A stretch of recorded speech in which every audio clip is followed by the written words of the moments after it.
Welcome everybody to Evidence and Reasons. It is a channel dedicated to exploring evidence and reasons for the Christian faith.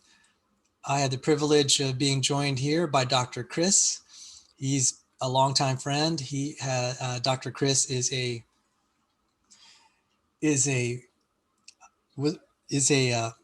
high school teacher that has a doctorate in physics.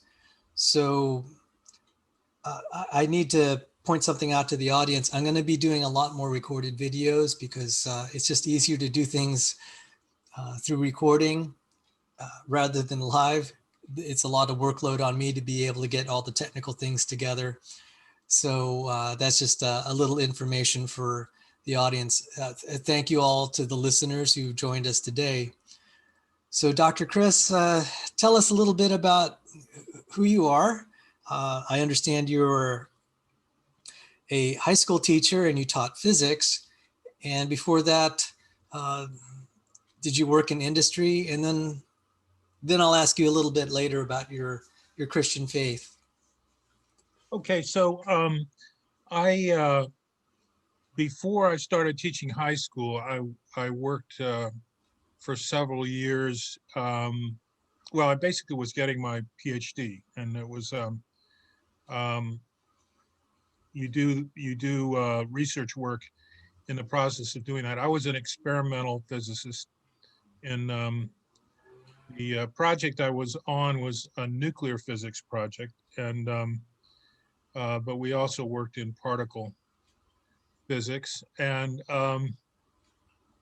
so I did that, and I worked down in Louisiana for several years, and then started teaching down there when the supercollider project got canceled, which was canceled during the first Bush administration. And no, actually it was canceled at the beginning of Clinton's administration because it was deemed too expensive, and it was so anyway. But that was a big deal in physics. The supercollider was, but it was basically canceled, and that's why we have the European version called the LHC, Large Hadron Collider. And so I worked on experimental projects to do with first the supercollider, and then also when I got hired down in Louisiana at LSU, and helped with some experimental stuff with that was going to be done at the LHC. And then that was after I had my PhD, so I was a postdoc. And then I started teaching high school because basically that was when the supercollider got canceled. They really couldn't carry me on their budget anymore, the department. So I started teaching high school in Louisiana, and then later in Northern Virginia. I wanted to ask, so if you were a postdoc, that means you're expecting to become possibly a professor, or I don't quite understand all what postdoctoral. Right. It's that's one of the options, or you could work in a national lab, or I ended up teaching high school. I did have an offer to teach at Black Hills State University in South Dakota, but I would have been the only physics teacher at this small university. And actually, that's when I decided to come to LSU, and ended up going from there into high school. Now, it's like it was not very prestigious to be teaching in high school, but it was still, they paid okay. And it was, I thought, as a Christian, I could have some influence in high school. Well, if I could tell my listeners, my understanding is the job market for physicists has ebbed and flowed. And a lot of physicists ended up in jobs that were not specifically in physics. I worked side by side with physicists at the MITRE Corporation who Hmm. ended up being very good software engineers. They had a better career there. And when I told them of my interest in physics, they said, no, don't do it. It's not that it isn't Yeah, a great, not that it isn't a wonderful scientific discipline, but I think that it really is for a very elite core that influence the entire industry. And right. just so what ends up happening is we'll have a few researchers that really do all the heavy lifting of the theoretical stuff and design uh, the general outline of experiments, but then it's a whole staff of other people with different specialties that end up implementing it. So some of these PhD physicists end up actually not doing very much physics. Right. They may actually be doing other kinds Yeah. of work. Yeah. When I first got my degree, it was, there were a lot of people in physics because I guess it was just, uh, this was quite a while back. So this was uh, in the 80s. And physics was, I mean, for instance, like a lot of foreign students from um, mainland China and other places were were studying here in order to build up possibly the military programs in China and other places. And anyway, it was there are a lot of people, but later on, there wasn't all the funding that was Right.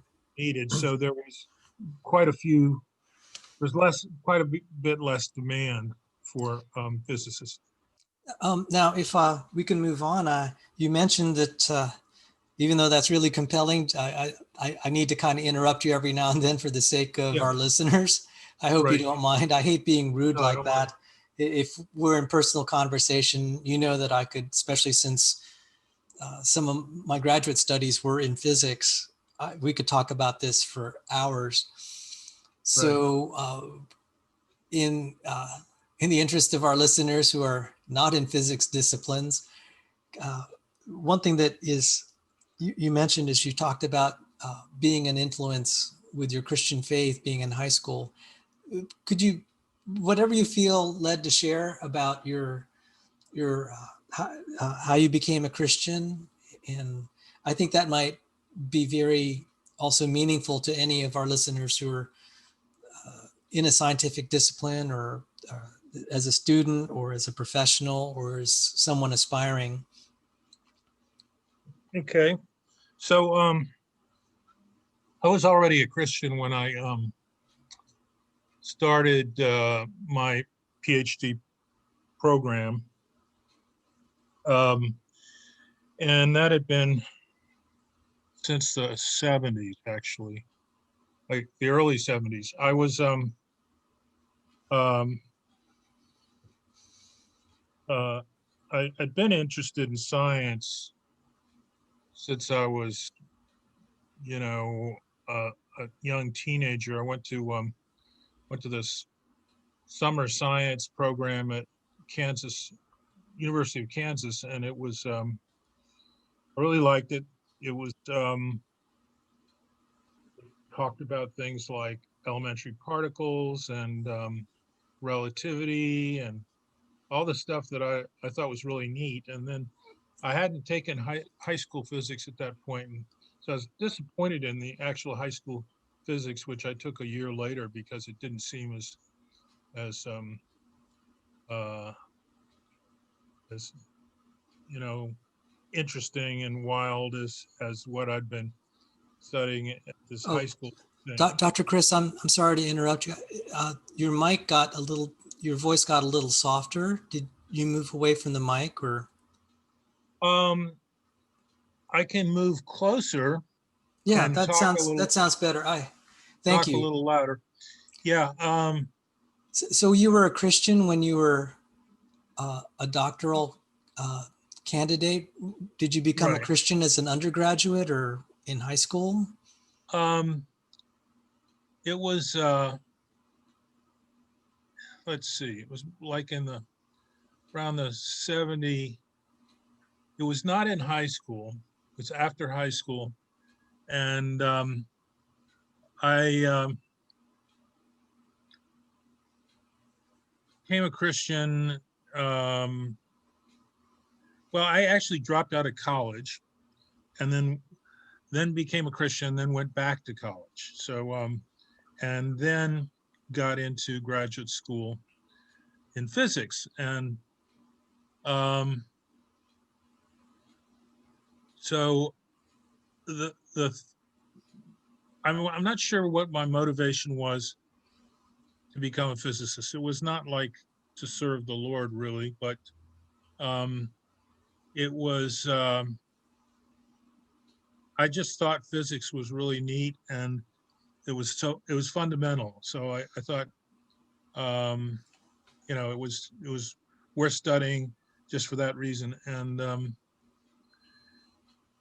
uh, at the same time, I was interested in creationism because that was like I was wondering. I I believe the Bible was the Word of God, yet I didn't see how it could reconcile with things like evolution and um, it didn't seem to have too much to do with modern physics either. So, um, but I became interested in creationism and evolution and read some things about all that. And then um, by the time I got into the physics program, I was already a Christian. I actually after I got my PhD,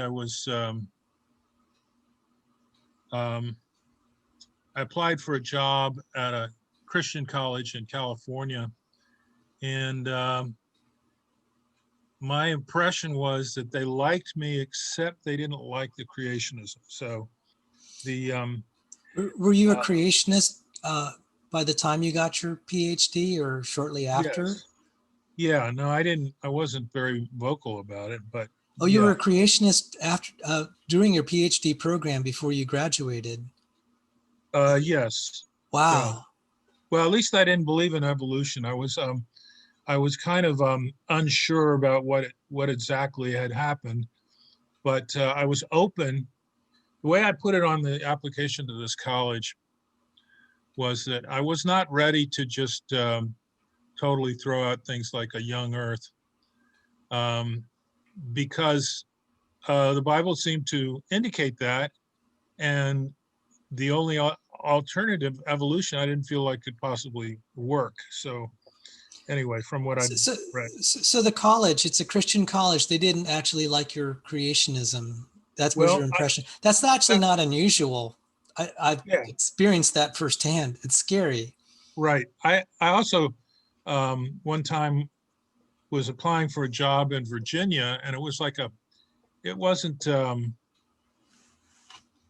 This would have been earlier, but it was basically they said I'd done very well on this test that they gave. In fact, I think they might have said I'd done the best of anybody ever, but they weren't sure they wanted somebody who was, um, a strong Christian because they felt like, I mean, they had um, people that were like, I guess, LGBT and other type of people, and they felt like I might not work well with them, and so I didn't get that job either. That was, um, I felt okay about that because I felt like that was legitimate persecution. But So that anyway, wasn't a Christian school in that case in no, Virginia. that was just a company. It was they were Oh, they were selling um, yeah, the Christian school was a different thing. And the this was a company that was doing hospital software and records. And was looking for, this is before my PhD and all that. But anyway, so it was, um, I think maybe the timeline isn't very clear on what I've been conveying, but Well, anyway, I understand, I'm getting up there in years myself, and it's like, yeah, the timeline kind of blurs now. What event followed yeah, what? So I totally yeah, get that. I wanted to say to the listeners, as far as uh, institutions, educational institutions that advertise themselves as Christian institutions like universities, colleges, mhm, I've been more than a little disappointed to find out how they treat anyone that's entertaining ideas of intelligent design or creationism. yeah, I was I went to Lipscomb University to give a presentation. I mentioned nothing about young Earth creationism, but they knew who I was. And I was also there with Nathaniel Jeanson. And to my horror, the faculty there, about half of them were really hostile to us. And I was like, this is a Christian institution. I couldn't believe how openly hostile they were. Uh, this was supposed to be just a simple scholarly meeting.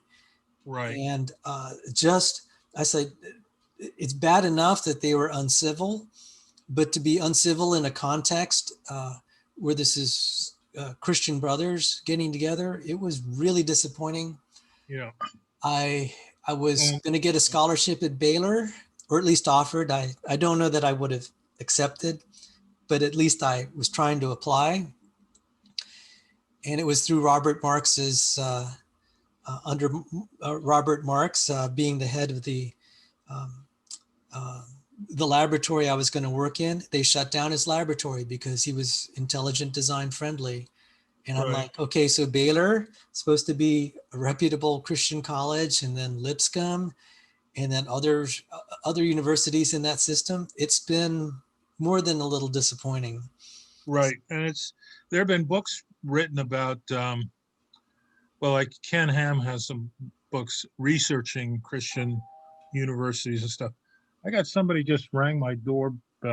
Oh, go ahead. Can I go check I'll that? take a commercial break for us. Okay. So I'd like to again thank all the listeners for tuning in. Dr. Chris is what we're calling him today. I've encouraged him to protect his anonymity for the time being. I'm trying to introduce him because I would like to relearn physics. It's getting to be closer to 10 years, and in some cases 12 years since I took, yeah, 12, now 13 years since I began taking classes in graduate school in physics. And I eventually graduated, but a lot of that knowledge is going away. So one way that I think that I can uh, get back into learning is teaching. So I'd like to actually try to create some YouTube videos that would teach physics all the way from the high school to college level, if not even touch on a few graduate things. So that was my interest. Chris and I go a long ways back because there are not many of us that, um, sadly, in the creationist community that study physics. To that end, this verse comes to mind. It says here in 1 Corinthians chapter 1, starting at verse 26, for consider your calling, brothers. Not many of you were wise according to worldly standards. Not many were powerful. Not many were of noble birth. But God chose what is foolish in the world to shame the wise. God chose what is weak in the world to shame the strong. God chose what is low and despised in the world, even things that are not, to bring to nothing things that are, so that no human being might boast in the presence of God. So, I'm back. oh, hey, Dr. Chris. So I was just reading from First Corinthians chapter Hmm. 1, and it was that passage on consider your calling, brothers. Not many of you were wise according to worldly standards. Not many were powerful. Not many of noble birth. And so I know it can be kind of a lonely journey for Christians uh, who work in certain disciplines where uh, being wise by worldly standards, which I would also extend to being very well educated and knowledgeable. And that's kind of hard because they're not, it's going to be lonely territory. That may not have been the case throughout most of history. Certainly in the 19th century, many of the leading researchers were Christians. So that was a Right. highly exceptional time. But in the New Testament times, it was not people that were in the elite classes, not many. It didn't say there were Right. none, but there just were not that many. So Right. I don't know where we left off, but perhaps you could Uh, share a little bit about your how lonely. Yeah, we were talking about persecution even in Christian institutions, but how lonely was it being in physics? How many Christians? I mean, I saw some statistics that maybe 10% believe in some sort of deity. I mean, what were a lot of your colleagues? I would presume they didn't even talk about it much. That's just, but from what little they shared with you.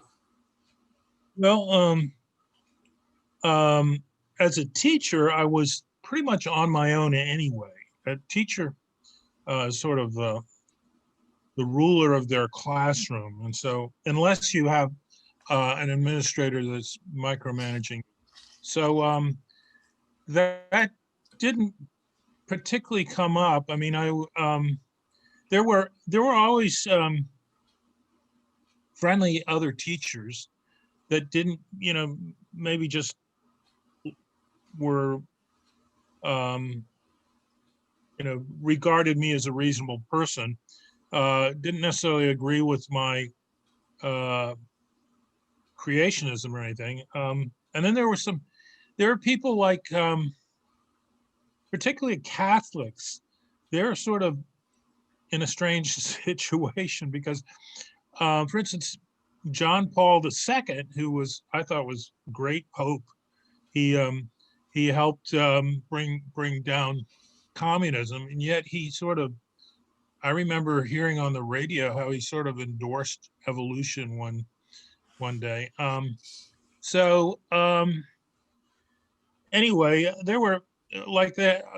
Talking about this one, um, she was Catholic, but she had the science club, and she let me give a talk about fine tuning in the universe, and which basically is a good reason for God, because it basically is good evidence that the universe is designed, because there are all these things that if they were a little different, even physical constants, that life wouldn't be possible. So anyway, I gave this talk for the science club. This was after school. Um, Usually, I don't remember the only time I ever talked about my faith during school was like right at the end. I think I was allowed to get up and make a closing, um, kind of goodbye to the faculty at a faculty meeting, and I overheard one teacher saying afterwards they didn't know they were going to have religion crammed down their throat, Oh, oh man. but Uh, it wasn't honest. I didn't cram it down anybody's throat. But anyway, they did. People are oh, very sensitive to and, to. and it's your last talk to the faculty. Now, how long were you a teacher at that school? About 19 years. 19 years. I got to, I'm sorry. I'm sorry to interject. And I know this is I'm interviewing you, but I'm going to throw in an opinion. I just think that's awful that they would, we Yeah, have well, a they did. colleague that served the school system for 19 years. And this is kind of his farewell speech. It's like, yeah, give him the space to finally speak freely. Yeah, I didn't actually say that much. I just said that I was interested in the relationship between science and religion, and if anybody wanted to um, uh, ask me about or talk to me about it, I was open to it. And one guy did. That was all. And but this they didn't this person that had talked about having religion crammed down their throat, they didn't say it in front of everybody. They just heard it like at the elevator or something. You Right. know? Wow. Before I forget, uh, I actually didn't know that that's how long you taught.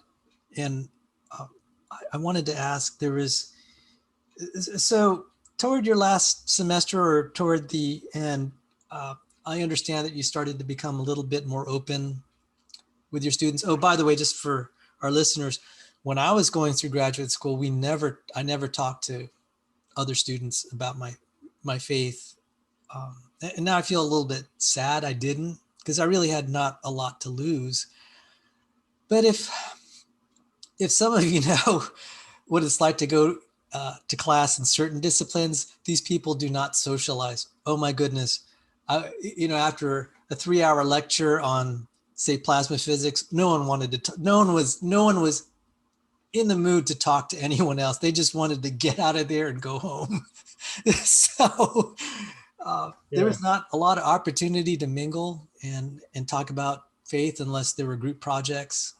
So Mhm. I could totally understand how uh, one can be silent, either in the school or workplace. And then especially now with all the sensitivity issues, it was kind of sad that I had to keep my mouth shut. And the only way that I ever knew that someone else might be a Christian is they'll say, oh, you know, they have to take their kids to church or something. These are my activities. Because it's normal to just say, well, how'd you spend your holidays or something? And I think that's kind of how I found things out. Or occasionally there'll be like little Christian symbols. Some people may have a Bible on their bookshelf or something, and that's pretty overt, but that's how some people, Christians in the workplace, identified me. And that Right. I'm realizing now how important that was, just to know that there was another brother or sister that was in Mhm. the workplace. So you told me you had a Bible on your desk. Yeah. Um, Unfortunately, my desk was kind of messy, so it was not necessarily easy to tell that it was a Bible. It was not, it wasn't black and gold leaf on the edge or anything, but it was paper, large paperback book. But I think quite a few people knew, you know, the students knew where I was coming from, and I did get a chance to talk in class just a few times, and I didn't want to spend like half a class talking about my faith or anything because I realized that it wasn't what I was being paid to do. Um, but anyway, but it did come up, especially more toward the end. I was realizing, doesn't matter. They're not going to throw me out at this point. I've only got a few weeks left. But one time, I just made the offhand comment that I thought evolution didn't have a chance of being right. And one of the students, this was not in a particularly advanced class. This was physics one, which is the physics is that you know non-science students would take, not even honors physics. We had like 5 or 6 different kinds of physics, And you, including, you taught all of them. yeah, at one time or other, except there was one called uh, physics B I never taught, but it was replaced later by physics 1 and 2, and I taught both of those. So So the anyway, student, so this student, okay, this is the juicy yeah, story. yeah, well, he just took me up on that assertion, and we talked about it some, and he wasn't very uh, receptive to whatever I was saying. And then right at the end of class, well, between the end of that class and the next class, I had an assistant principal come looking for me, and apparently this kid had called his dad, and from during class, and his dad had called the school, and the assistant principal just said, stick to the curriculum, and basically, so that wasn't too uh, painful for me or anything. But basically the students were willing to, it's kind of like, I don't know, it was kind of like a politically incorrect thing for me to do, to talk about evolution in disparaging terms, because I don't know, I guess Darwin is one of the heroes of our society, and I could understand that. But anyway, and another thing which is kind of along the same lines, this was toward the, like, maybe the last week, I had promised one class that I would give them a pizza party. I think I might have promised more than one class, but somehow they um, leveraged me into saying that. And so, time's running out. So I decided, okay, we'll do it, and I picked a day. But you had to call in the pizzas, and then you couldn't really wait for them to deliver it because it might come anytime. So you had to send somebody out to get it. And then, so there were a couple of students. One of them had a car, and I knew this was not um, do much according to the rules, but I let them go pick up the pieces. And then when they came back, I guess they didn't. They might not. They might have gotten stopped, but I don't think so but they were caught on camera coming back with these pieces, and and I was uh, approached by first the security Yeah, person. yeah. He said, Dr. Chris. He said, Dr. Chris, are you Dr. Chris? Yeah, I didn't know this person. They were a new hire, I think. So, and I was a little reluctant.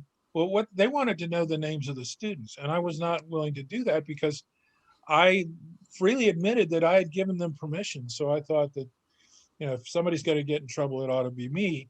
And the assistant principal, their position was, well, nobody's going to get in trouble for this, except that I thought that the students were going to perceive it as being in trouble for that. They're not going to say, just because you called me into your office and asked me what I was doing, and then had to hear a lecture about how that was not okay, that's getting in trouble. So anyway, I refused to uh, give the names of these students, but they had them on film, and so they eventually figured it out anyway. But that was like the last couple of weeks of school. So I kind of went out as a bad boy, as a because I'd never done anything like that. And I recognized it was not, what if they'd had an accident? Sure, okay. Probably shouldn't have done that. If I did it again, I probably wouldn't do it again, but I might figure out a different way to do it. So anyway, Well, uh, on that happy note, I was telling the listeners, I'm hoping that you and I might be able to work together producing physics videos. And uh-huh. so on that note, I'm hoping this isn't goodbye, that we'll have a chance to talk again. So I think we're kind of running up on time here. I kind of promised myself that the interview would be only 15 minutes, and we've run way over that. So I hope we can continue the conversation on other things Yeah, I another enjoyed it, time. Sal. Yep, I enjoyed it a lot. So looking forward to it. And thank you for finally sharing your story. There's actually, even though we've known each other all these years, I got a lot of new information through our conversations just today and yesterday when we were setting up this interview. So, folks, all who are joining us, all our viewers, thank you very much for joining Dr. Chris and I. And please come back again to this channel and to these sort of shows. And I look forward to seeing you all again. Take care and God bless you.